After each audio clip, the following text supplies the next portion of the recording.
bienvenidos a este episodio donde aprenderás sobre la historia con nuestros amigos Rómulo y Remo. Iniciemos.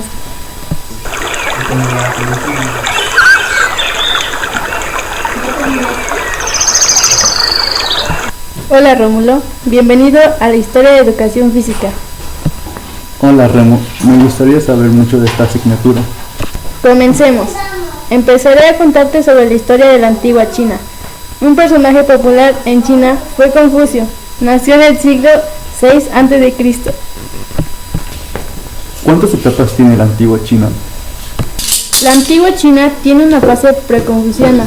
Se dividió en dos, dinastía Shang y dinastía Zhou. ¿Podrías contarme más sobre la dinastía Shang? Suena muy interesante. Mira, Remo, la dinastía Shang tenía una estratificación social rígida, cuya cúspide se encontraba el rey y una administración en la que el uso de la escritura era una realidad consumada. ¿Y cómo era la dinastía Zhou? Era un contexto de reafirmación del llamado mandato celeste, antecedentes o del derecho divino de los reyes de la cultura occidental. ¿Y la figura del Yu? ¿Qué representaba en China? Era un personaje importante, representaba independencia, inteligencia, integridad, respeto, espíritu, conducto y comprensividad. Oye Remo, ¿y cuáles son los rasgos fisiológicos religiosos? El dualismo con un dios celeste y un dios de la tierra. Panteísmo y en politeísmo los chinos profesan el animismo y adoración a las fuerzas naturales. Creen en la inmortalidad del alma, culto a las almas de antepasados como protectores de la familia. A mí me gusta mucho la literatura. ¿Puedes recomendarme algún libro de la antigua China? Hay libros preconfucianos, comprende 6 libros que constituyen el fundamento de la educación superior, libros de historias de colección, libros de odas y el libro de mutaciones. ¿Qué actividades físicas practicaban? Practicaban el baile, lucha, arquería, boxeo, fútbol, carreras de barcos. Me gustaría saber un poco de la antigua India, ya que me gusta mucho la India. Claro que sí, Rómulo. Las culturas articuladas sobre dos valores, tradicionalismo y conservadurismo, aparecen contenidos doctrinal, ejercen idea espiritual y cultural de conocimientos políticos, de conducta y de actitudes. Para tener un buen vudú, ¿qué se necesita? Las 3 tareas básicas que un buen vudú puede tener en cuenta: enseñanza, instrucción e iniciación del alumno, formación espiritual. Se iniciaba purificación e innovación de forma oral, transmitía fuerza divina, debía entregarse al maestro de una forma fácil, se trataba de facilitar el proceso para encaminarse a la salvación con la divinidad. ¿Cómo era su religión? Su religión se trataba de vedismo, tendencia monoteísta, más antiguo el brahmanismo, una corriente religiosa considerada la sucesora del budismo tendente al politeísmo en la que Brahma en el dios. ¿Literatura de qué trataba? Me suena muy interesante.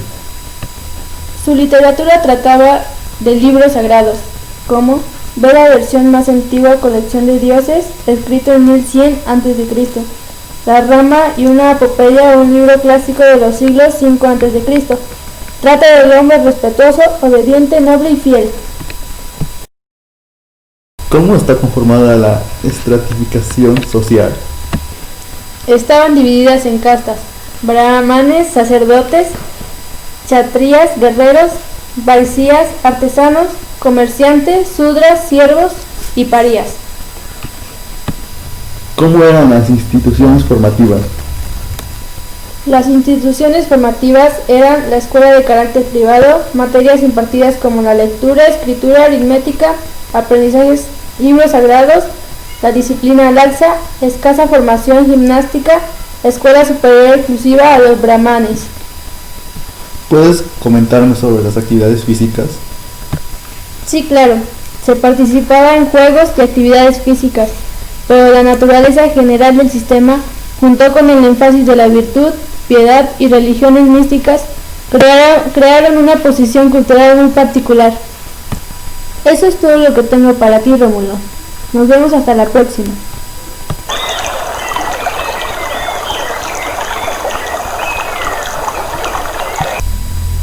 Hola Rómulo, es un gusto volver a saber de ti.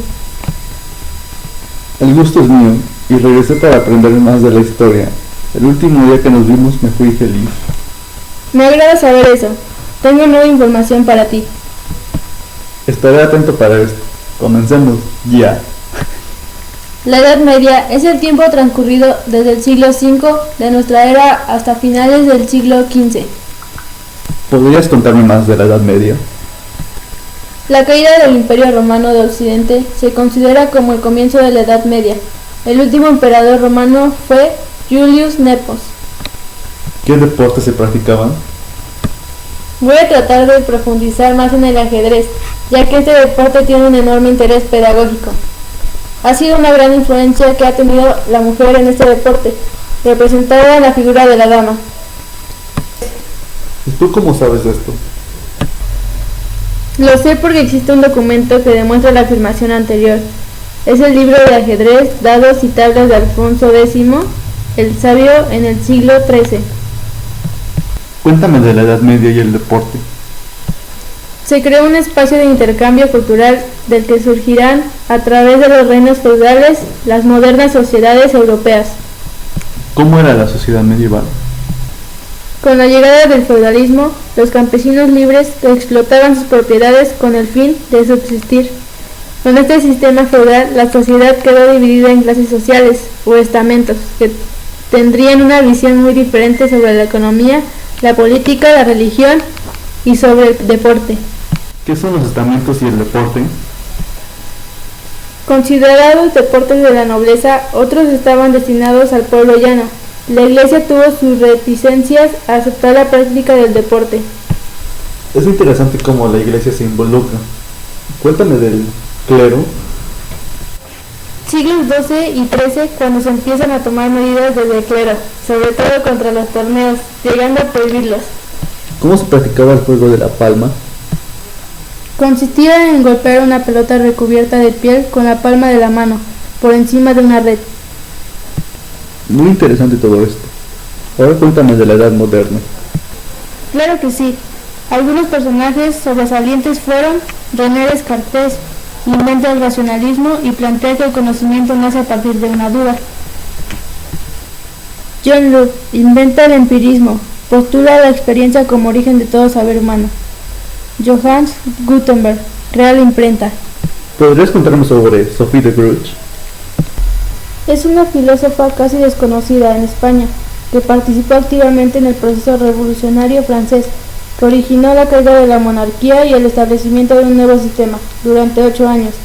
De Gruch fue una figura destacada del panorama cultural e histórico de su época. ¿Cómo era la enseñanza escolar en los mexicas? Entre los mexicas, las escuelas eran templos, instituciones de carácter religioso que concentraban a los niños y jóvenes para el servicio, a las que los menores iban a trabajar y a educarse. ¿Qué era el Cutecali?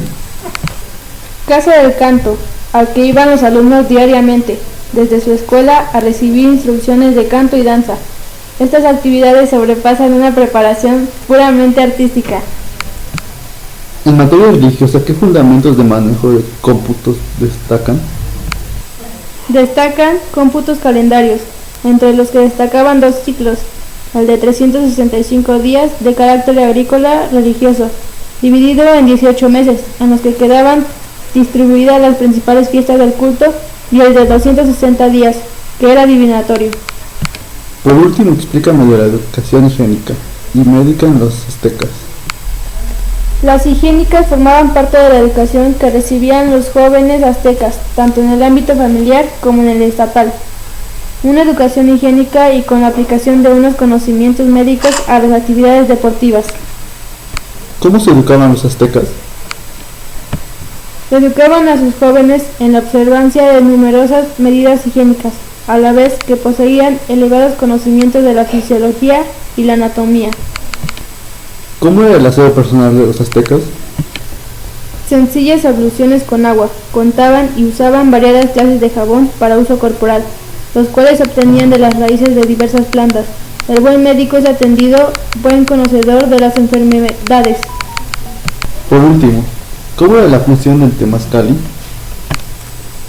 Lugar de tipo higiénico, aunque también se usaban con fines terapéuticos, principalmente en casos de afecciones broncopulmonares o en el posparto. Asimismo, su uso era recomendado por los médicos a los distintos deportistas. Muy interesante y revelante cada punto que mencionaste, amigo Remo. Nos vemos pronto.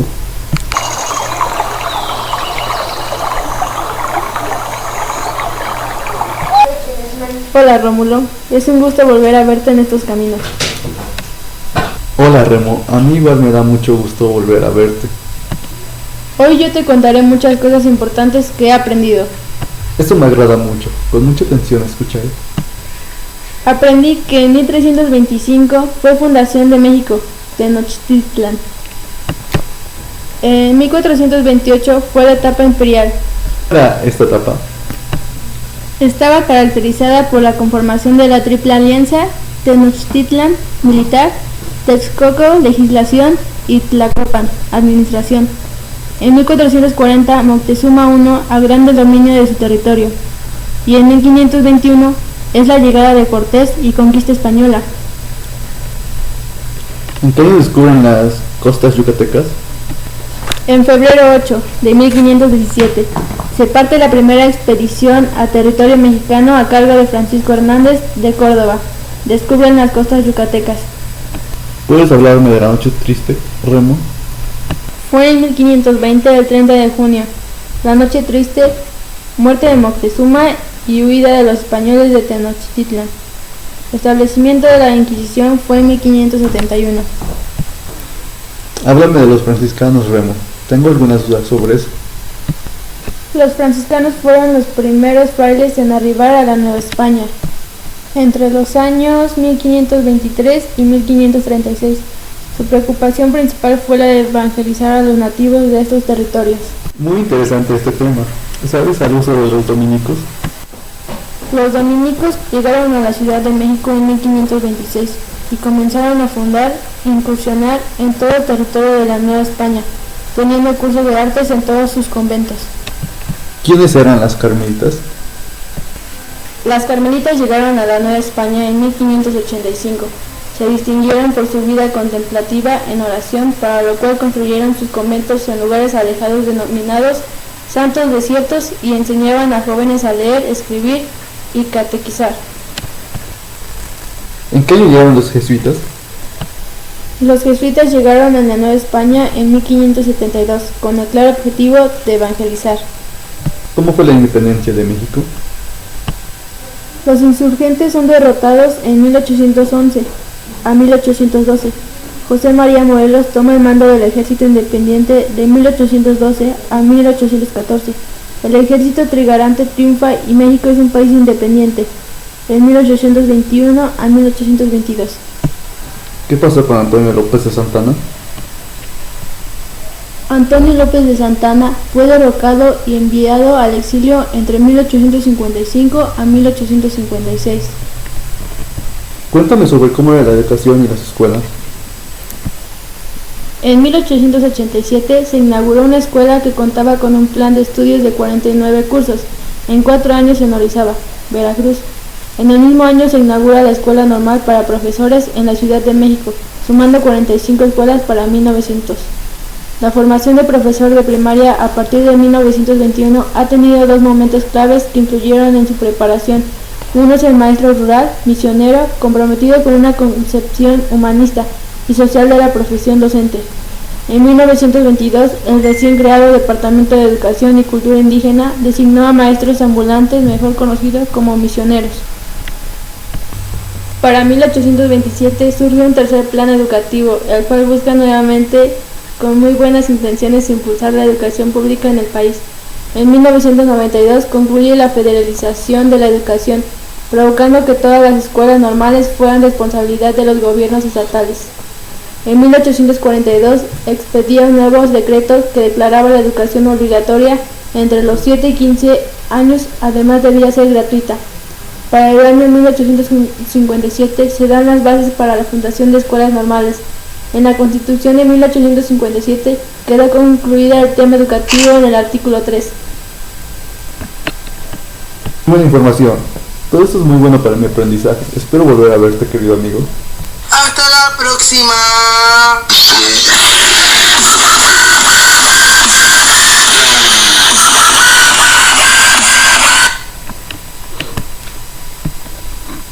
Eso es todo, amigos. Espero y hayan aprendido sobre la historia que contaron nuestros amigos Rómulo y Remo. Nos vemos pronto.